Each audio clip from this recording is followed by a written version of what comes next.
네, 여러분 안녕하세요. 김준 목사입니다. 오늘도 역시 우리 말씀 묵상 같이 보도록 하겠습니다. 오늘 말씀은 에스라 6장 1절에서 12절 말씀입니다. 에스라 6장 1절에서 12절 말씀.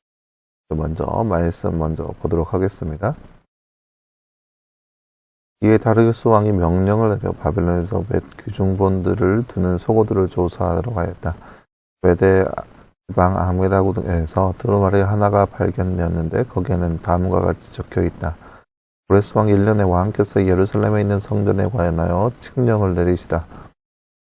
희생제를 드리던 바로 그곳에 성전을 다시 세우라. 기초를 튼튼히 다지고 성전의 높이와 넓이는 각각 60자가 되게 하고 벽은 돌 3겹에 나무 1겹씩 쌓아라. 비용은 국고에서 대주어라. 느부갓네살이 예루살렘에 있는 성전에서 꺼내어 바벨론으로 가져온 성전의 금그릇과 은그릇을 돌려보내어 예루살렘 성전으로 옮기게 하고 성전 안 본래 있던 자리에 두도록 하여라. 이제 유프라테스 강 서쪽 지방의 다뜨네 총독과 스데보스네와 병의 동료 관리들과 유프라테스 강 서쪽 지방에 있는 관리들은 건축공사 지역에 접근하지 않도록 하여라. 성전 짓는 일을 막지 말고 유다 총독과 원로들이 자기들의 성전을 더해 짓도록 그대로 둬라. 이제 내가 지시한다. 경들은 성전을 짓는 유다의 원로들을 도와라. 성전 공사에 드는 비용은 국고에서 될 테이니 유프라테스 강 서쪽 지방에서 거둔 세금에서 그 비용을 어김없이 주어서 일이 중단되지 않게 하여라.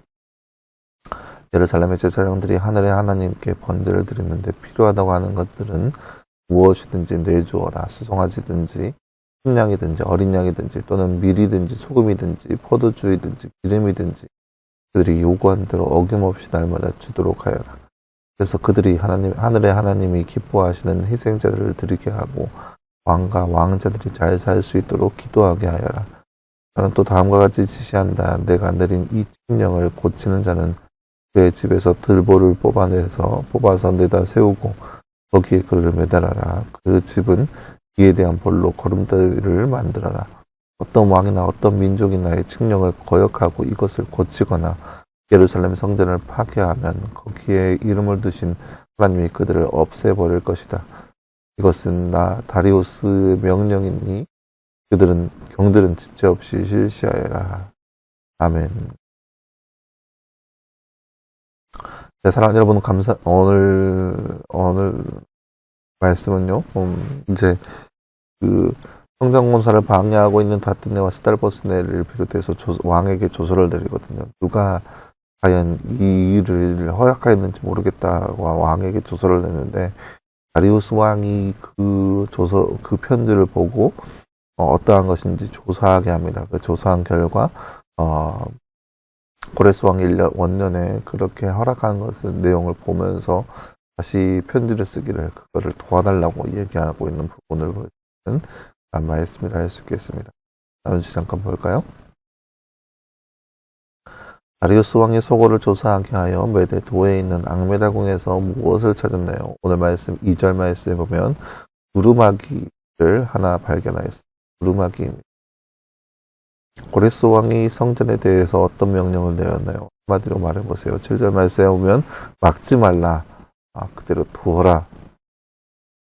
성전 짓는 것을 막지 말고 그대로 두어라 라고 명령합니다. 그 뒤에 말씀은 오히려 도와주어라. 성전 짓는 것을 도와주어라 라고 이야기하고 있습니다. 네, 사랑하는 여러분, 오늘 말씀은 이제 성전 공사를 방해하고 있는 유다 총독 다뜨네와 스달보스네가 이제 왕에게 조서를 넣었거든요. 왕이여, 이 자들이 이 땅에서 성전이라고 하는 것을 짓는다고 하는데 이것이 어떻게 된 건지 모르겠다고 하면서 왕에게 조서를 냅니다. 탄원서를 냈는데 왕이 이 탄원서를 보고 그래? 이게 무슨 일인가 한번 조사해 보아라 라고 얘기합니다. 왜냐하면 유대 땅에게 유대라고 하는 땅을 이제 포로의 포로로 잡혀 있지만 이것이 다시 풀어주거든요. 포로에서 풀어주어서 다시 유대 땅으로 돌아가게 합니다. 하지만 포로에서 귀환하도록 하였지 이 땅은 여전히 식민지의 땅이었습니다. 그래서 유다 총독 다뜨네라고 하는 사람은 이 나라에서 페르시아에서 파견되어 온 총독입니다. 유다 땅을 다스리는 유다의 총독입니다. 어찌 보면 유다 땅에 있어서 도지사급 정도 되는 사람이 바로 이 다트네와 또 그의 밑에 있는 스달보스네라고 할 수 있는데요. 이들이 또 이 유대 땅에서 성전을 지으니까 이들이 놀란 거예요. 왜냐? 자신이 통치하고 있고 또 자신이 관할하고 있는 지역에 성전을 짓고 있으니까 깜짝 놀란 거죠. 왜냐하면 이 페르시아 왕국 이 나라에서 어떻게 왜 다른 신에 대해서 신전을 짓는지 모르겠다는 거죠. 그래서 이걸 왕에게 탄원을 보냅니다. 왕이여, 이 사람들이 성전이라고 하는 것을 짓는데 이것이 무슨 일입니까? 누가 허락했습니까? 라고 왕에게 조서를 내죠. 왕이 이 조서를 받고 나서 이게 도대체 무슨 일인가 조사하게끔 합니다. 조사해 보니까 실제로 이 고레스 왕 원년에 고레스 왕이 이 성전을 짓도록 허락해 준 내용이 나와 있는 거예요. 다른 그 누구가 아닌 왕이 허락해서 조서를 쓴 내용이 그대로 보존되어 있는 거죠. 그것을 보면서 이제 이 다리우스 왕이 야, 왕이 조서를 내려서 허락했는데 누가 뭐라고 하냐.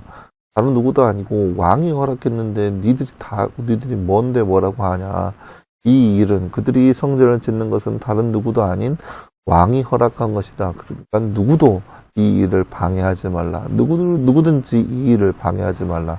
이 일을 방해하면 하나님께서 너희를 가만두지 않을 것이다. 라고 하는 그런 조서를 씁니다. 그러면서 하는 얘기가, 야, 너희들이 이 성전을 짓는 것을 가만히 두고, 너희는 오히려 가만히 두어서 오히려 그들이 필요한 것들을 다 물자를 대주어라. 필요한 모든 것들은 국고에서 다 충당해 줄 것이니까 너희들은 서둘러서 바삐 그것들을 다 도와주라고 명령을 내립니다. 그래서 만약에 그들이 제사를 드리는데 제물이 필요하면 다 대주고 물자가 필요하면 물자도 다 대주고 모든 것들을 다 열심히 도와주라라고 얘기합니다. 뭐라고까지 얘기하냐? 12절 말씀에 내가 나의 칙령을 거역하여서 이것을 고치거나 예루살렘 성전을 파괴하면 거기에 이름을 두신 하나님이 그들을 없애버릴 것이다. 나 다리우스 왕의 명령이니 너희들은 지체 없이 그것을 다 실시하라. 왕이 명령을 내려서 이들을 통하여서 이들에게 명령합니다. 이들을 도와주라. 이들에게 필요한 것들을 물자를 다 대주어라. 이들이 성전 짓는 것을 더 이상 방해하지 말라고 왕이 명령을 내립니다. 그렇게 해서 일이 이제 가 진행되고 있는 모습을 볼 수 있는 그런 말씀이라 할 수 있겠습니다. 물론 다리우스 왕 또 고레스 왕 원년에 하나님께서 고레스 왕에게 감동을 주어서 포로에서 귀환하게 하였고 이제 다리우스 왕도 마찬가지로 하나님께서 감동을 주셨겠죠. 그리고 물론 대면에서는 이제 이 땅을 다스리고 있는 총독이 다니엘이기 때문에 다니엘을 통해서 하나님이 어떠한 분인지 이들이 이미 경험하였기 때문에 하나님의 성전을 짓는 것에 대해서 이들이 전혀 경계심이 없이 짓도록 정말로 서포트하고 있는 모습을 볼 수 있죠. 무슨 말이냐? 일의 모든 것의 결과는 다 하나님께 달려있다는 거죠. 하나님께서 이 모든 역사를 주관하시고 이끌어 가시는 모습을 오늘 말씀에서 쭉 살펴볼 수 있는 부분이라 할 수 있겠습니다. 그러나 여러분, 이 시간 오늘 말씀을 통해서 우리가 생각할 수 있는 것은 이 일의 결국은 모두 하나님께 달려있습니다. 우리가 우리의 삶을 어떻게 영위하고 어떻게 꾸려가는 그런 것으로 사용한 것이 아니라 하나님께서 이 모든 것을 이끌어 가실 것이고 하나님께서 우리를 통하여서 하나님의 놀라우신 뜻을 우리 가운데 베풀어 주시는 것입니다. 그 사실을 우리가 믿고 나아갈 수 있어야 합니다. 그 사실을 우리가 바라볼 수 있어야 합니다. 그렇게 했을 때 하나님께서는 우리 가운데 놀랍게 역사하실 것입니다. 사실을 온전히 믿고 하나님을 위해서 하나님의 나라를 위해서 열심히 다할 수 있는 그런 삶, 늘 하나님을 위해서 살아갈 수 있는 그런 삶. 그래서 외세 침투와 그런 것들을 걱정하지 말고 고민하지 말고 모두 다 하나님께 내어맡기며 하나님께서 모든 것을 해결하실 것을 믿고 나아갈 수 있는 그의 삶 될 수 있도록 간절히 소망합니다. 함께 기도하겠습니다. 사랑하는 감사합니다. 주님, 오늘 말씀을 통하여서 하나님께서 일의 주관자로서 모든 것을 이끌어 가시는 모습을 우리가 말씀을 통해서 바라보았습니다. 말씀을 바라보면 우리의 삶 가운데도 오직 하나님을 믿게 하시고 하나님만 의지하게 하시고 하나님께서 모든 것을 이끌어 가시는 것을 우리의 눈으로 바라보고 묵도할 수 있는 기회가 잠들 수 있도록 우리 가운데 함께하여 주옵소서. 모든 말씀 감사드리며 살아계신 예수님의 이름으로 기도하였습니다. 아멘. 네, 사랑하는 여러분 감사합니다. 오늘 하루도 늘 말씀 안에서 승리할 수 있는 저와 여러분들끼를 간절히 소망합니다. 오늘도 수고했고요. 내일도 역시 말씀 묵상으로 함께 찾아보도록 하겠습니다. 여러분 수고했습니다.